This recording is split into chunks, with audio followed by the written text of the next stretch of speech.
معكم لمياء الوكيل. كلكم تعرفوني من خلال روايات الكاتبة مي جابر شغف. سمعتوا مني رواية إنقاذ ميت، أكون فلسطيني. بس النهاردة أنا راجع ليكم برواية جديدة جدا من نوعها، بطابع مختلف ومميز من جهة التأليف أو الأفكار. يعني نقدر نقول إنها فانتازيا مرعبة ممزوجة بالرومانسية والأكشن. واقع مؤلم هنتكلم فيه عن بطلة هتنقذ البطل من معاناته ومصيره الذي يؤرقه دائما. رواية عالم الأحلام للكاتبة الروائية مي جابر. 3 2 1. قوة التحكم في الحلم.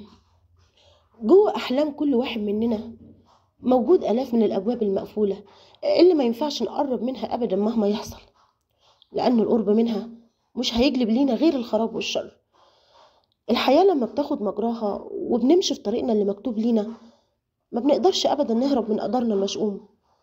فعشان كده لازم نحارب ونقاوم الظروف لحد الممات عشان نقدر نحقق ذاتنا ونقنع نفسنا بإننا نقدر نغير حاجات كتيرة في الواقع رغم مرات الفشل الكتيرة اللي هنتعرض ليها.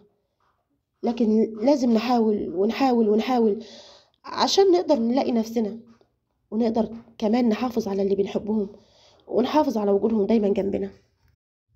تعالوا معايا وأنا هحكي لكم حكايتي. أنا مكة الحسيني، بنت موهوبة جدا بالفطرة من وأنا صغيرة. بعشق رقص الباليه من طفولتي لحد دلوقتي. بدأت رقص الباليه من وأنا عندي 2 سنين من العمر، لما شفت أول حفلة رقص باليه على التلفزيون بالصدفة، وقعت في حب حركاتهم وخطواتهم اللي كانت بتسحر. ومن الوقت ده وأنا تلقائيا بقلد كل خطوة بيخطوها. بقت كل حياتي ماشية زي رقصات الباليه على أطراف صوابعي. لما والدي شاف تصرفات الغريبة دي أخدني المعهد رقص الباليه، خلاني أروح هناك دايما في الأجازة عشان التدريب كهواية. لكن أنا اتعمقت فيها أكتر وأكتر، بقيت مفتونة بكل حركاتهم أكتر من الأول، لدرجة إني بقيت متفوقة فيها جدا رغم سن الصغير عن كل اللي كانوا موجودين من الأطفال وحتى اللي كانوا سنهم كبير. اشتركت في أول حفلة ليا وكان عمري وقتها 5 سنين، كانت موجودة في دار الأوبرا المصرية. وقتها أبهرت الجميع من موهبة الجبارة. واكتشفني في الحفلة دي صياد مواهب من جامعة أمريكية كانت تعتبر من أفضل جامعات العالم في رقص الباليه، وعرض على والدي إن الجامعة تقوم وتتكافل بموهبتي وإني أدخل الجامعة دي بمنح دراسية مجانية. رغم رعب والدي لما سمع الموضوع، لكنه كان مقتنع إلى حد ما لكلام مستكشف المواهب، لأنه كمان كان شايف مدى براعتي وحجم موهبتي. وعشان كده وافق والدي مبدئيا إنه يفكر في الموضوع بجدية وبشكل عميق. رجع والدي البيت بسرعة عشان يبلغ ماما باللي حصل وقت الحفلة، وحاول يقنعها إننا نروح كلنا نعيش في أمريكا. لكن والدتي رفضت من البداية رقص للباليه، وسابت البيت وقتها وأخدت أخته الرضيعة ملك وراحت بيها البيت أهلها. وحصل بينهم خلاف كبير جدا انتهى وقتها بالطلاق. وكان شرط والدي عشان يوافق على الطلاق هو إنه ياخد حضانتي ويقوم بتربيتي وفقا لمعاييره الخاصة. وطبعا والدتي أخدت أخت الرضيعة ملك. أخدني والدي ورحنا لأمريكا، ومن الوقت ده ما أخدتش يوم واحد أجازة من التدريب. وهبت كل حياتي وقتها في تعليم أسس ومبادئ رقص الباليه، وكنت دايما مشغولة في التدريبات لدرجة إني نسيت أختي الصغيرة ملك ونسيت والدتي. ما حسيتش إن أنا مشتاقة أبدا ليهم. عدت الأيام والأيام بقت سنين ما بين اشتياق وشغف وحرمان وحنين. ولما عدت حوالي 20 سنة بقيت عندي 25 سنة تقريبا، بقى ليا شهرة واسم معروف وكنت منتشرة في العالم كله. كانت ليا شهرة أكتر من نجوم السينما والمسرح الموهوبين في التاريخ، وده اللي كان لشدة موهبتي وجمال ملامح الشرقية الجذابة. كانت شركات الإعلانات الكبيرة بيطلبوا ظهوري دايما في الإعلانات. وقتها قدرت إن أجمع ثروة كبيرة جدا من حفلات الباليه والإعلانات الدعائية اللي قمت بيها في جميع أنحاء العالم، لحد ما جت الليلة اللي غيرت كل حياتي وكانت بداية الحزن ليا. كان الوقت ده في منتصف الليل، رن تليفون والدي. كانت الساعة 3 تقريبا الفجر، وده كان اتصال من والدتي بعد ما عدى أكتر من 10 سنين من آخر اتصال حصل بينهم، عشان تقوله عن ملك أختي وإنها مريضة وفي غيبوبة ومحجوزة في المستشفى، وإنه لازم يرجع مصر فورا هو وأنا عشان نشوفها لآخر مرة ونودعها قبل وفاتها. طبعا والدي لما سمع الخبر من والدتي اتصدم ووقع على الأرض في الصالة وفقد الوعي. فأخدته لأقرب مستشفى لأن والدي كان مريض سكر، فما قدرش يتحمل الخبر ده. ولما فاق حكالي وقتها اللي حصل مع أختي ملك. وقتها لغيت جدول أعمالي ومواعيدي ورحنا تاني يوم ورجعنا على مصر بعد مرور 16 سنة من آخر مرة كنا في نفس المكان. وأخيرا رجعت للوطن الحبيب. وعرفت وقتها وكالات الأنباء عن رجوع الموهبة الفذة العالمية مكة الحسيني لمصر لأول مرة بعد مرور 16 سنة.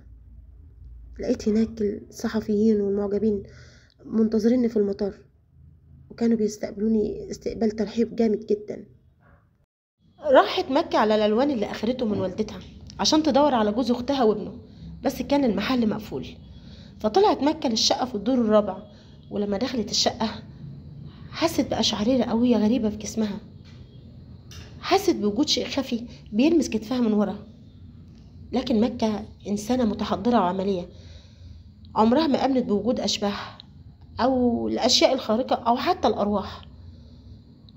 دورت مكة في غرفة أختها وكل حاجة تخص جوزها، فلقت قلادة غريبة الشكل موجود بداخلها جوهرة إزاز حمراء. فلما ضغطت عليها بالصدفة خرج منها شعاع أحمر، وشافت فيه مشهد لشخص بيستنجد وبيقول انقذوني انقذوني. كانت المفاجأة الكبيرة بقى لما بصت على الحيطة دي لقت صورة لأختها وجوزها. فعرفت وقتها إن الشخص اللي بيستنجد من جوه الجوهرة هو زوج أختها الصغيرة. كانت معكم لمياء الوكيل لتنقل لكم خيال الكاتبة الموهوبة مي جابر. خدنا عربية ليموزين من المطار للمشفى، وهناك كانت أول مرة أشوف ماما اللي ما كنتش فاكرة ملامحها كويس. لكن برغم كده أول ما شفتها عرفتها بسرعة. جريت واترميت في حضنها وفضلنا نبكي كتير.